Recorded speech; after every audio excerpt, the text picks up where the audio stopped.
ലോകത്തിൻ്റെ രക്ഷകൻ ജനിച്ചിരിക്കുന്നുവെന്ന് ജ്ഞാനികൾ വഴിയാണ് ഹെറോദോസ് രാജാവ് അറിയുന്നത്.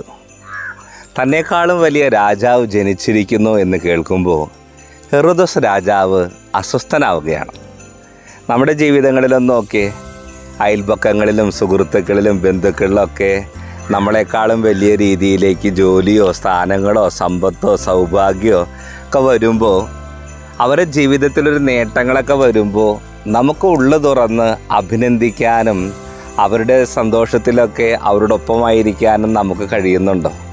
അല്ലെങ്കിൽ ഹെറോദോസ് രാജാവിനെ പോലെ നമ്മൾ മറ്റുള്ളവരുടെ വളർച്ചയും ഉയർച്ചയും കാണുമ്പോൾ അസ്വസ്ഥരാകുന്നവരാണോ? ഇന്നലെ വരെ എന്തുമാകട്ടെ, മറ്റുള്ളവരുടെ ജീവിതം കാണുമ്പോൾ അസ്വസ്ഥത ഉണ്ടാകുമായിരിക്കാം.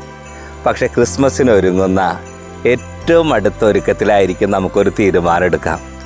നമ്മുടെ ജീവിതത്തിലെ പോലെ തന്നെ നമ്മുടെ ബന്ധുമിത്രാദികളുടെയും സുഹൃത്തുക്കളുടെയും അയൽപക്കക്കാരുടെ ജീവിതത്തിൽ നേട്ടങ്ങളും വിജയങ്ങളും ഉന്നതി ഉണ്ടാകുമ്പോൾ അവരോടൊപ്പം സന്തോഷിക്കാൻ, അവരുടെ സന്തോഷത്തിൽ ഹൃദയപൂർവ്വം പങ്കുചേരാൻ നമ്മുടെ മനസ്സിനൊന്ന് പാകപ്പെടുത്തണം.